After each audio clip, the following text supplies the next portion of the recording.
Someone told me the other day, real estate is simple. Just buy a house. This person happened to be walking out of their apartment at the time. Wow. Right? Homes, plastic zoning, trash, the whole ecosystem, it makes more sense when you squint. And I squint a lot. But anyway, thankfully, today's guest understands the chaos better than usual. Better than usual? No, I mean better than most people, not just usual.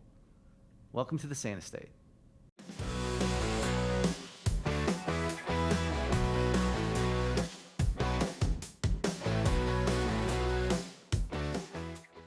This episode of the Sane Estate is brought to you by reusable totes, compost bins, and the faint hope that your basement won't flood this spring. Welcome back to the Sane Estate, a podcast where we try to make sense of local life without requiring a special permit from the planning board. I'm John Woolforth, your caffeinated, sometimes confused guide on this trip through this little town called Ipswich, a staple of the North Shore, and all the little civic knots we pretend are straightforward. Now on to today's guest. Andrea Lacroix is one of the I gotta learn how to read my own script. One of those people who has somehow mastered two universes simultaneously. On one side, real estate with its bidding wars, frantic Saturdays, and buyers deciding whether they can live with the fact that the dishwasher's haunted. On the other side, environmental advocacy, beyond plastics, beach cleanups, open space protection, and the constant battle against a world determined to wrap everything in polyethylene. Andrea, welcome to the show. Thank Andrea. you very much. I'm Andrea, right?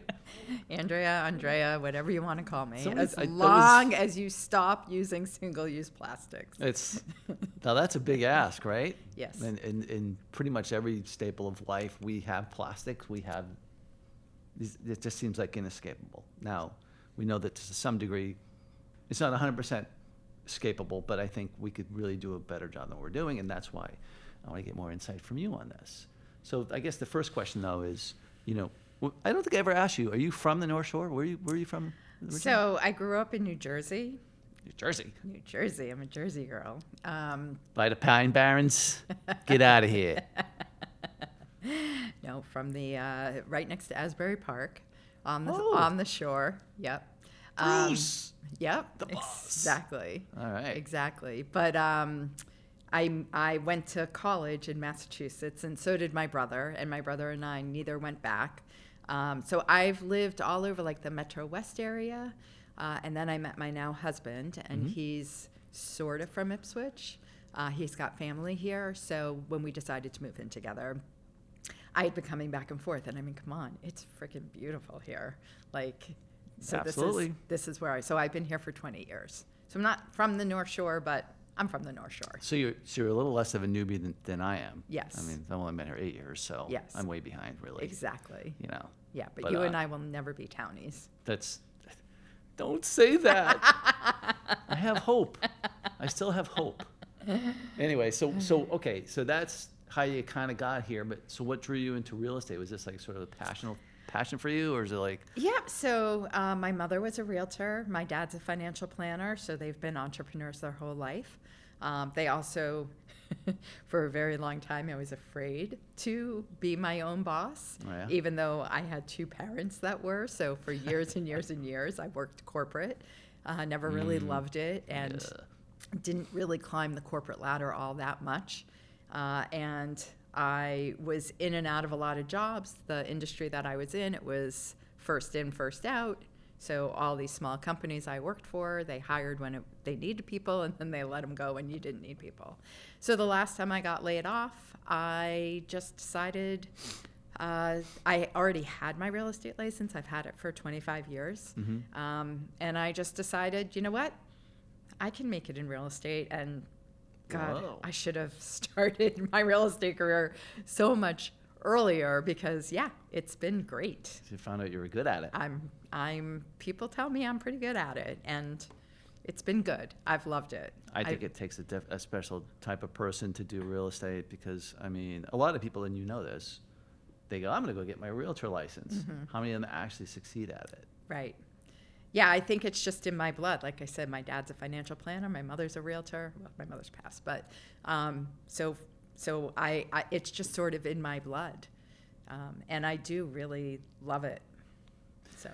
And so you got your finger on the pulse, pretty Yeah. much, right? So, the market, the real estate market, it's always crazy. It's Crazy. always like, we don't know Changing. what's going to happen, right? Right. So what's shifting like these days? What's shifting? What should people expect that maybe they don't know when they go to buy or sell a house? Well, it's interesting because I spoke to a client this morning, and I'd sold her condo in Lynn about 5 years ago, and she moved to Groveland, and now she wants to leave the state and move to Florida.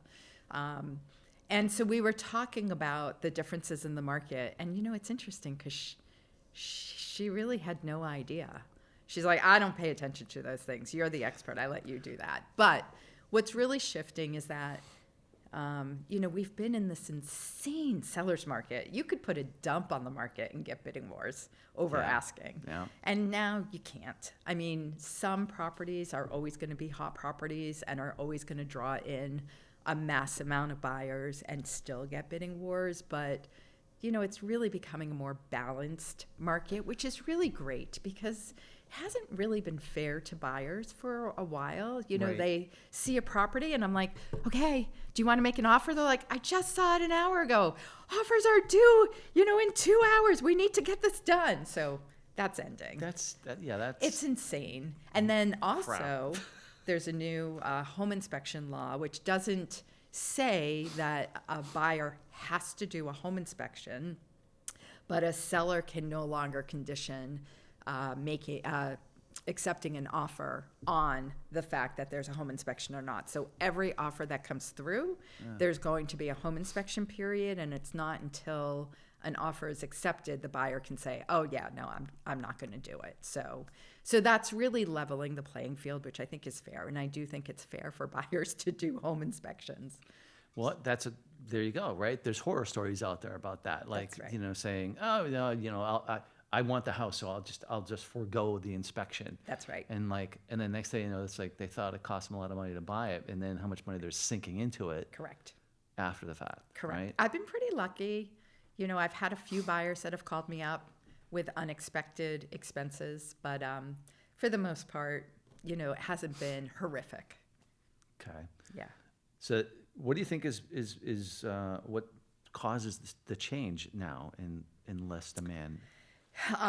Interest rates, uncertainty in the world. There's, So those types of things, pretty much couple, like couple scenarios economy, going on, obviously. and seasonality right now. I mean, a winter. yeah. Yeah. I mean, my advice to people always, though, is you need to buy and sell when the time is right for you. Yeah. Like my client who wants to move to Florida, that's based on very specific things. So she knows if we waited until after the winter, especially if we have a snowy winter, that maybe it will sell a little bit higher and a little bit quicker. But I'm like, don't let that stop you from needing to do what you need to do. Right. The property will sell. So Everything works out anyways. It's all, isn't it? It's all in proportion, right? So it's like you buy or you sell your house, you go, okay, great. I made this profit, but then you go and then you go to buy something, you go, oh, wait, there goes that profit, because they're getting a profit too. Everything's right. in proportion, right? I mean, equal what you buy or sell, you'll end up paying the same to get the next thing. Exactly. Yeah. Exactly. So now, speaking of that, when you're talking about dumps and nice houses and stuff like that, how much does staging, like, putting lipstick on a pig in some cases, right?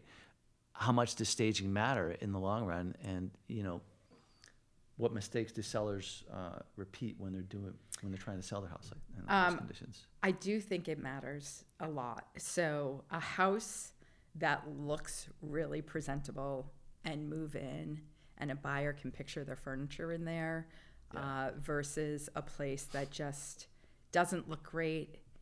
Things that look dirty or, disheveled. Buyers don't get the best impression of it. Right. It's not that the property won't sell. I actually just had this. I had I love the house, but the seller was a little older and the house was not as clean as it should have been. The buyers picked up on that. It didn't actually prevent the house from selling, and it didn't prevent it from selling at a good price. But I also was expecting multiple offers, and I did actually originally have 3 offers. Right. And in the end, just through, it's real estate, you can't make this stuff up, but 2 of the offers had actually backed out for other reasons, not the house. Oh, okay. So it did sell, but it did not sell for over asking in the long run. So, Well, I guess he needed a bigger broom. yes. Right? Yes, and a lot more scrubbing power. Yeah.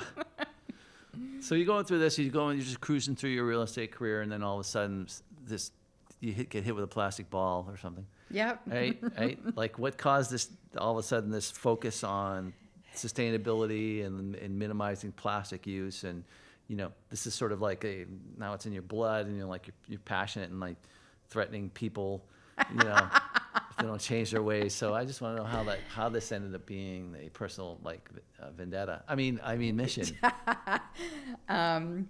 So growing up, I just remember like my brother and I were both, I don't know what the right word is, but we were just against having a lot of trash built up. And my sister-in-law made a comment to me one time years ago. She said, "Oh my God, your brother won't let us, for a family of 4, have more than 1 bag of garbage a week," right? So somehow it's in my blood. Yeah. I don't really know. And then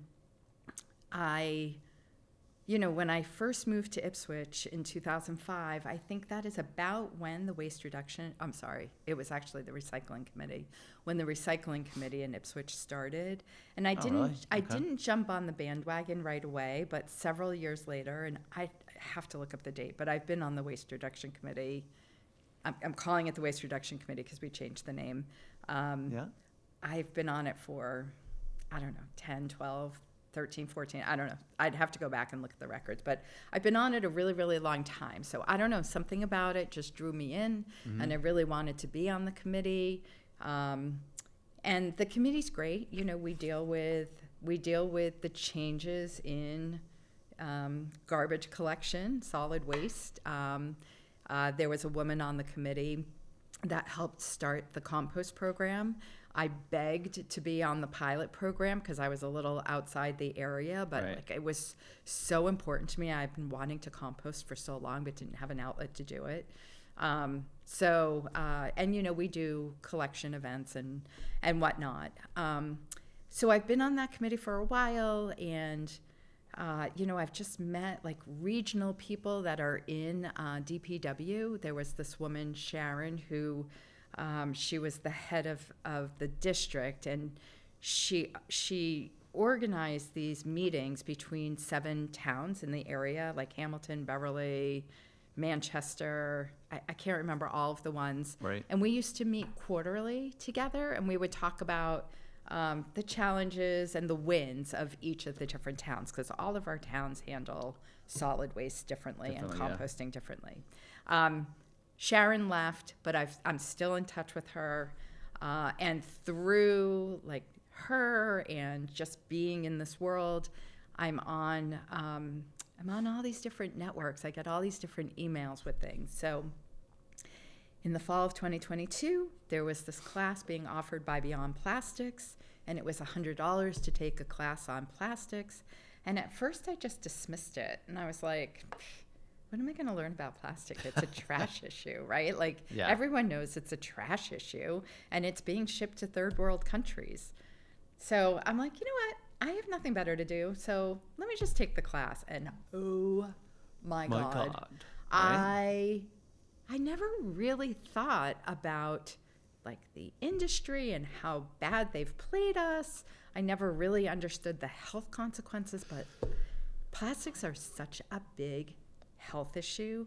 I don't really think people realize how much of a health issue plastics are, and it contributes to climate change. There's nothing good about the amount of plastic that we have in the world. Now, you alluded to something earlier before, I don't know if we're on camera or not, but plastics are everywhere. Yeah. Your glasses are made out of plastic. I'm okay with that. I brought my iPad in case I had to look up anything. I know there's plastic in here, right?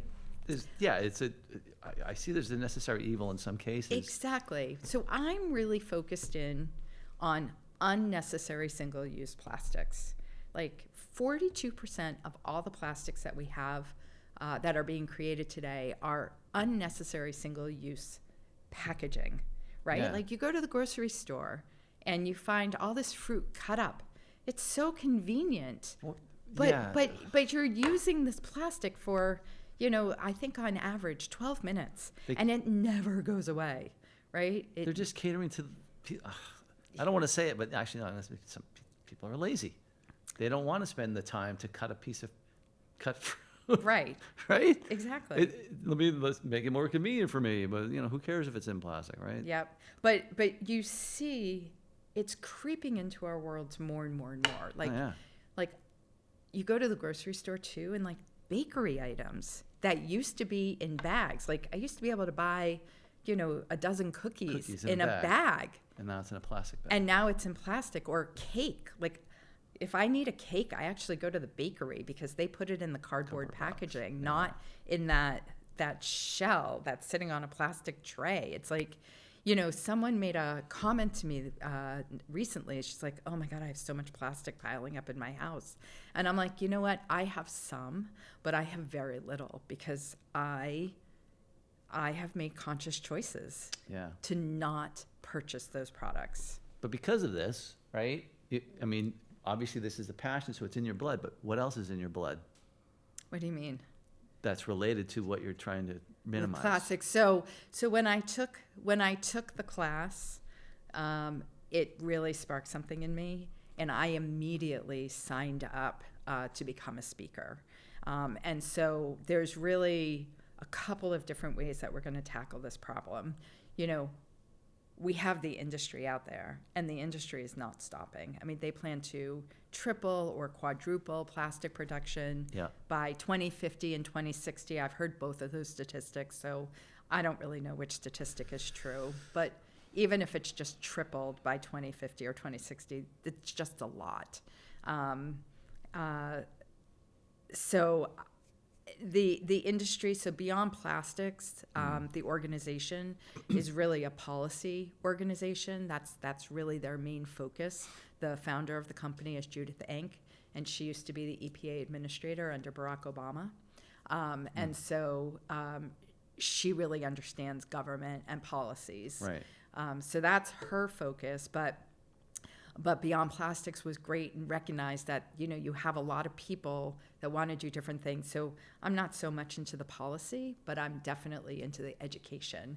And so I love educating people.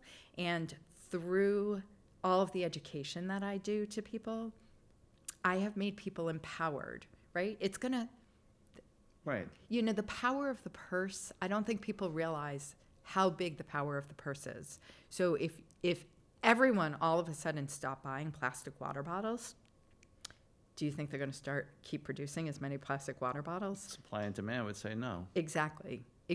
So there's just I love this story. This was a presentation I gave locally.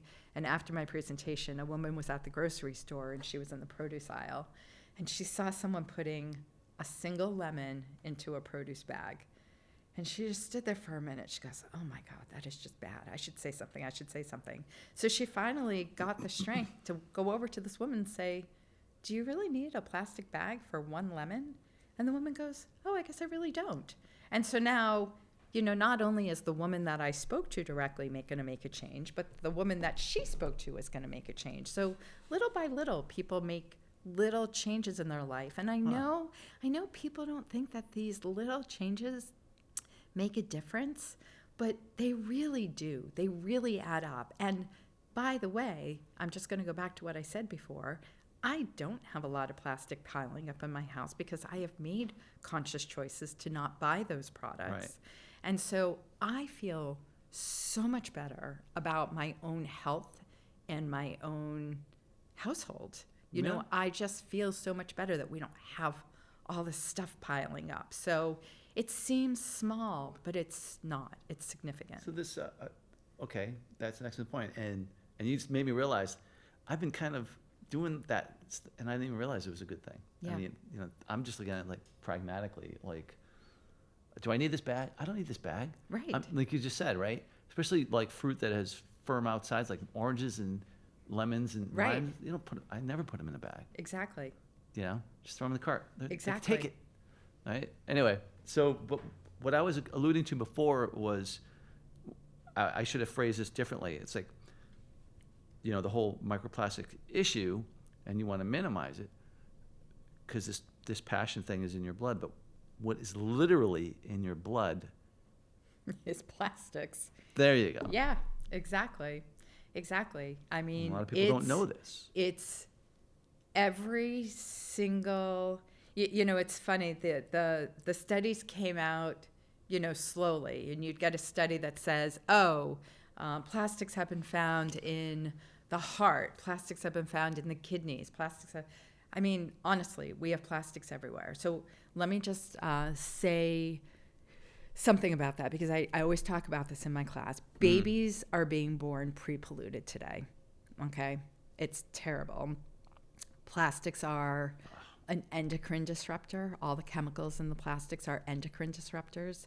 And so there's like a whole theory out there that, oh my God, we need to study to see what the effects of all the plastics in the body are. Mm-hmm. We don't really need to study to know that plastics are bad, and they cause every disease out there possible, right? Heart disease, cancers, obesity, diabetes, the list goes on. Now, I did listen to a doctor once talking, and we do have microplastics in our bodies, and we're always going to have them, and forever chemicals associated with the plastics. Our livers actually do a decent job of detoxing a lot of those plastics. They're never going to get all of them 100%. But what's really concerning is the microplastics in the brain. The brain is made up of fatty acids. And so if you've ever put like spaghetti sauce on plastic and the spaghetti sauce like stains that plastic, it's the same type of fat bond that our brain has, and so the plastics just glom onto there. So we're not getting rid of the plastics in our brain. Okay, that's grossing me out. Yeah. And I don't want to think about that, because then I might have to burn more cells than I should, right? I don't Just want that. drink some alcohol. I do that. That's okay. Good. That is one way to wreck those cells. I don't really know that that's a solution, but it doesn't matter. It's like, some things we're just going to do things that are bad for us, right? Yeah. Although there are things that there's no benefit in eating plastic. But we're eating it. We're breathing it right now. Breathe in. I know. Yes. It's like, a credit card's worth a week, I think, is what it is. It's it's funny. I did actually look that up, and they said it can be as bad as that for people who don't take care of themselves, I guess. Or it depends how much. Or just live in a world with plastic. How much you're utilizing plastics around you, right? Right. But then I said, if you really were on top of it and you were trying to minimize things and be more aware, it could be as little, and I'm not saying this is great, but 0.7 grams of plastic. I'm probably on that scale, because I do so much to avoid it. Yeah. But you can't avoid it. I mean, there's plastics found at the top of Mount Everest, right? So give me 3 things, if you can, off the top of your head, like families can do to reduce single plastic use. Oh, there's way more than 3 things. Well, right. Like, buy products in glass instead of plastics, like peanut butter. It's not any more expensive to buy Teddy's peanut butter than it is Skippy. Skippy comes in plastic, Teddy's comes in glass. Really? So I only buy Teddy's, So sometimes I get sick of the texture because I can't stand the oil separation from the natural. But, Skippy peanut butter also has partially hydrogenated fat. So who needs that in their diet, right? If this matters to you, skip the Skippy. Yeah, exactly. Skip the Skippy. When you go to a restaurant, bring your own takeout container. When you go to the coffee shop, bring your own mug. And by the way, if you don't bring your own mug, if you're going to Zoomies or a local shop, they will give you one if you ask for one. They'll give you a reusable. Which isn't common, I would think. A lot of towns don't do that, or a lot of No, I think a lot of stores. small coffee shops, that's never going to happen at Starbucks or Dunkin's. But Yeah. if you go to a small coffee shop, I think a lot of them do actually have reusables. But I keep them in my car. In fact, I was with a client, we had coffee, and I wound up giving her a reusable cup. And I'll just go buy a couple more. I know they're not cheap, but it's worth it to me. Yeah, you saved her a couple micrograms of, or a couple small, minuscule grams of microplastics. Yeah, Right? Exactly. So there you go. Exactly. So I always keep containers in my car. So when I do go to a restaurant, I always have a container in my car to bring leftovers home. When I go to a sub shop, I used to order salads out a lot. I refuse to do that because they come in the plastic clamshells. So speaking of plastic clamshells, so my understanding from a chemist who used to work at Beyond Plastics and has now started an organization called PSNAP, which is Physicians, Speakers Network About Plastics, okay? So it's all physicians.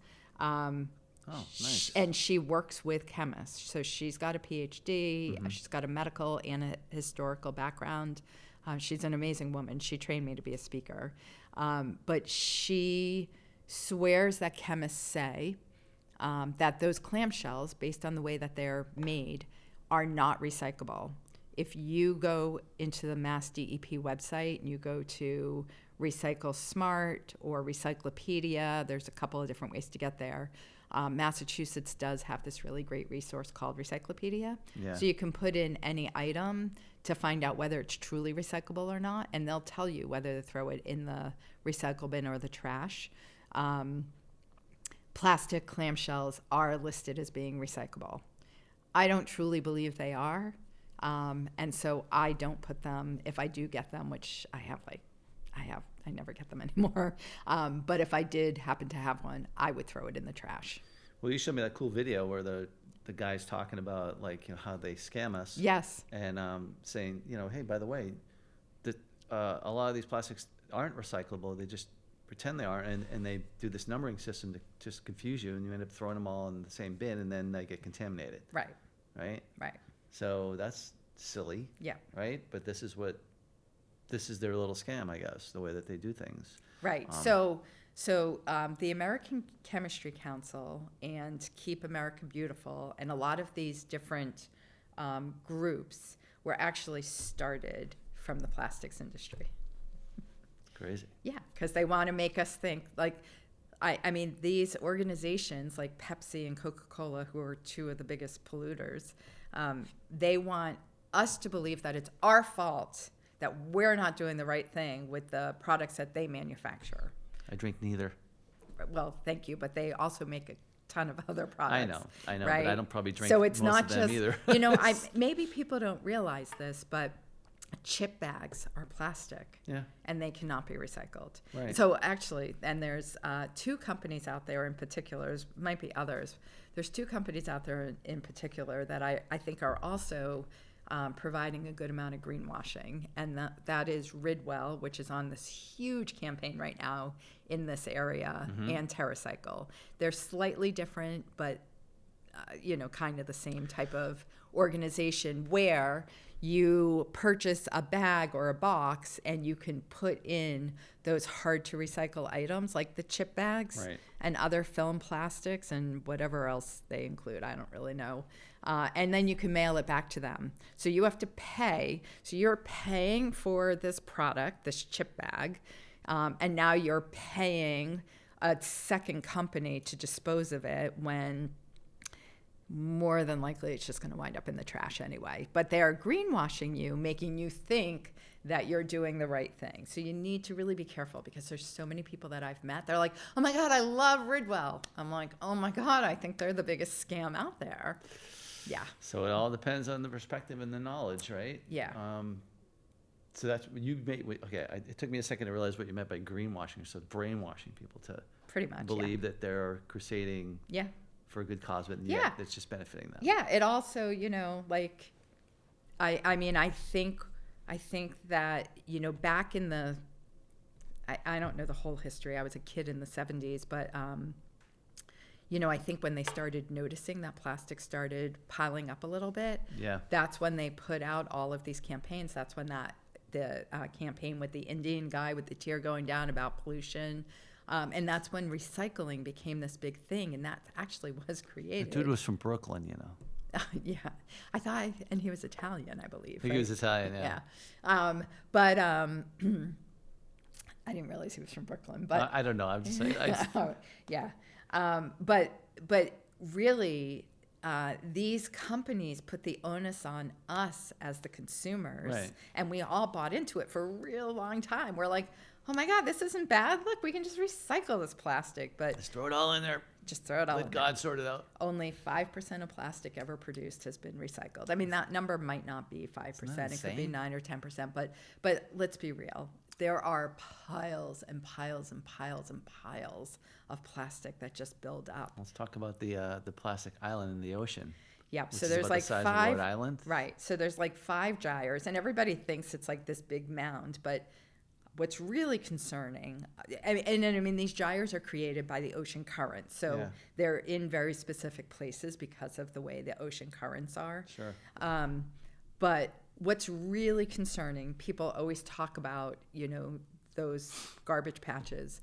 It's not the stuff you can see, and then they have all these boats that will come with these nets and pick it all up. I don't know where they're putting it because it's just going to wind back up in the ocean. Ugh. But you don't realize the amount of stuff that's under that on the bottom of the seafloor. So really, and people are like, oh, seafood. You don't want to eat seafood because, the fish are eating plastic. I mean, it goes way up the food chain. So yes, the fish are eating plastic, and, a little fish gets eaten by a bigger fish, gets eaten by a shark or a whale, gets, or tuna that gets eaten by us and birds. And I mean... Yeah, I saw that they find dead birds or whatever, and you cut them open, and they have one of the water bottles in their One of the most impactful movies I ever saw, which I don't think is around anymore, was called A Plastic Ocean. That movie was so eye-opening. Yeah. So that was a few years ago. Well, I'll have to look that up. Yeah. So, in a town of 14,000 people, we have a hell of a lot of civic and volunteer organizations, right? What have you learned when you work with all these people? Like, what's the awareness level in this town about what you're trying to achieve? I don't know, because I don't know all 14,000 people. No. You're always gonna have the people that care, and you're always gonna have the people that just want to go about their day. It's interesting because I walk into people's houses all the time, right? And unannounced? No, I mean for real estate. So I see the way a lot of people, right? Gotcha. I see the way a lot of people live, and I am amazed at the number of people that have cases and cases of plastic water bottles in their house. Yeah. It's convenience, right? And I agree with you. I'll walk in. There's lots of people's houses I've been in, and can I have some water? It's like, yeah, grab one out of the fridge. But why can't you just use a water filter? Right. A Brita pitcher, whatever it is. So I used to use a Brita, and then one day, well, no, I don't. Again, I can't fault. Everything in our world is plastic, right? It's just we're not going to get away from that. But unnecessary single-use plastic is really where I'm focused. And I think the place for plastic water bottles is when someone's been through a disaster and doesn't have access to clean running water. Yeah. And that's happening more and more and more. And folks, that's happening more and more and more because of plastics production. I mean, it's spewing out all these greenhouse gases, and it's causing climate change. So you're perpetuating climate change by using all of this. Yeah. Anyway. Well, but by the way, there's no climate change on Ipswich Piss and Moan if you're if you're wondering. Okay, I don't go. It doesn't exist there. That's awesome. I have been staying away from the only thing I've been doing on Facebook is posting plastic stuff, and I think people have stopped paying attention because I don't really get a lot of likes anymore. But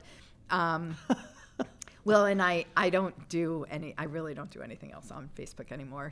I took myself off of that. It's toxic. Probably for the best. But yeah, exactly. Oh God, I lost my.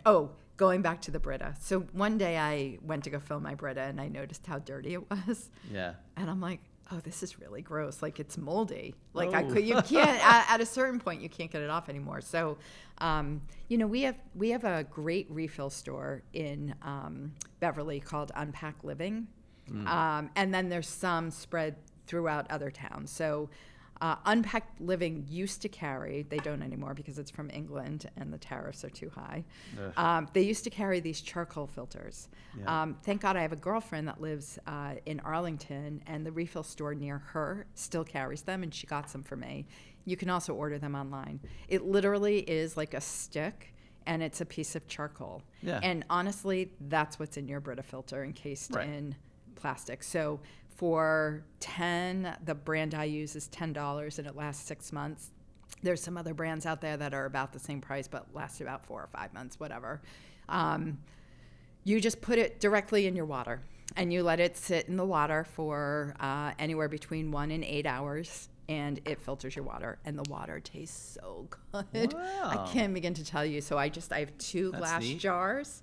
I have 2 glass jars. I have a big one, and then I have a 1 liter one. So I put the filter in my 1 liter one, and after, again, anywhere between 1 and 8 hours, I'll dump it into the big one that has a spigot on it, so it's easy to grab the water out of when you want to use it. And I just always have clean, Awesome. fresh water that has nothing to do Nothing with to- plastic. Well, what about that, folks? So don't forget, refill store in Yes. Beverly and Arlington. And so there's some.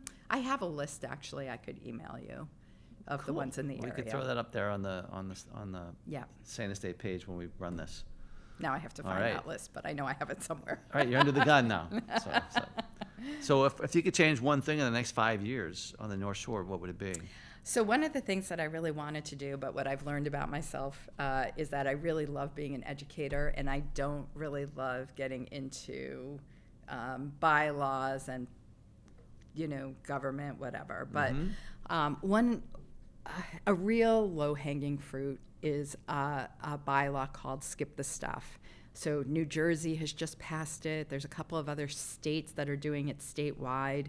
And what it is when you go to a restaurant and you get takeout, that they're not automatically putting the silverware and the straws and the sauce packets and the stirs. Just don't bother. I'm Right. taking it home. I mean, why do I need that? Exactly. So I got a little group of people together, but I couldn't really keep the group of people together. I actually got someone from Hamilton and a couple of people striving for sustainability in Raleigh. Yeah. So they're probably still working on it.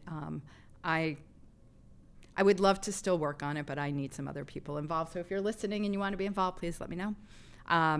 But I went around with another woman, and we talked to many of the restaurants in the downtown area, and they've actually all stopped doing that. So Zeno's, as an example, before COVID, like I said, I used to get I used to get salads.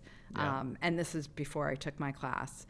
And they come in the clamshell, Yeah. and then they would give you the pita bread, and the pita bread had the silverware all wrapped in it, right?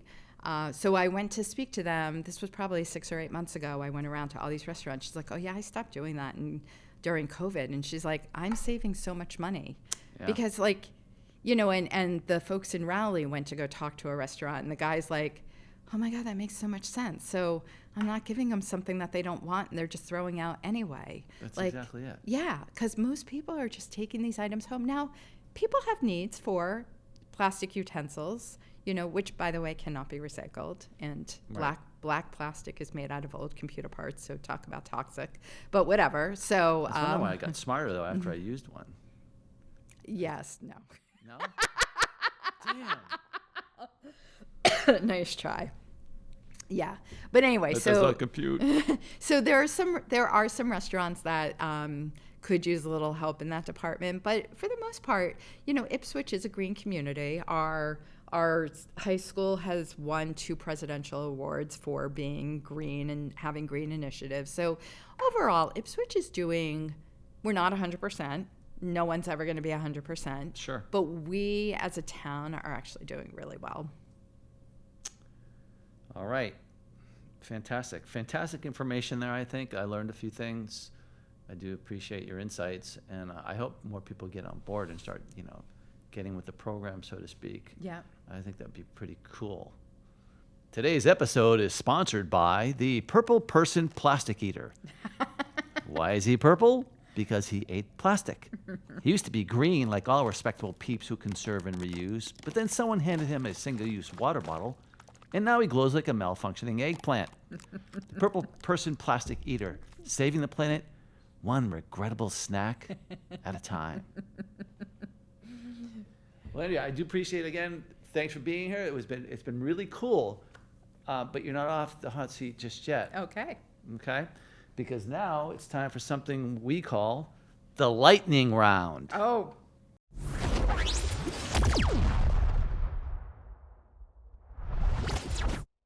Okay. All right, so Andrea, this is where I ask you some very serious, most likely very stupid questions. Okay. And you are just required to respond off the top of your head. Okay. No thinking. Okay. All right, you ready? Yeah. Okay.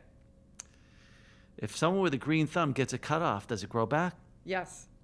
Ding! Well, just to the... All right, thank you. That was quick. Good, I like that. Finish the lyrics. Excuse my singing.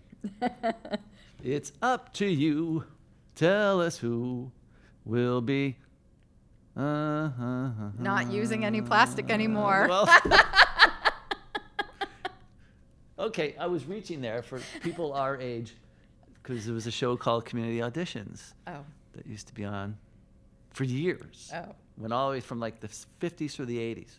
Okay.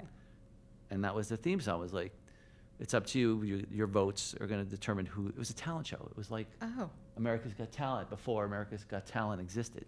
I guess I missed that. Oh, yeah. Well, it used to be on Sorry. like Saturdays. And they would say all kinds of crazy I'm local always talent. busy on a Saturday, not watching TV. But this is way back in the 80s. You can't say that. You're probably out like. I was in playing, college drinking. All right. Well, that's fair. I was there too. But anyway, but that's where it came from. Okay, that was a very obscure one. Sorry, I'm not surprised you didn't get it. That's basically in my twisted mind. Okay, true or false? In Sweden, Cool Ranch Doritos are called Cool American. False. True. Really? True. And I have to look that up and see if they're using my photo. But probably not. I'm sure there are other cool Americans more than me. All right. If the Grinch stole Christmas, he's not in jail because A, Whoville payoff's done right, B, his dog masterminded the whole thing, or C, little Cindy who stabbed him with her tree. Oh my God. Let's go with A. I like C better, but I'm just into the violent thing. I'm not. All right. True or false? The new Home Alone sequel has an adult Kevin as a broker. It's called Loan a Home. True.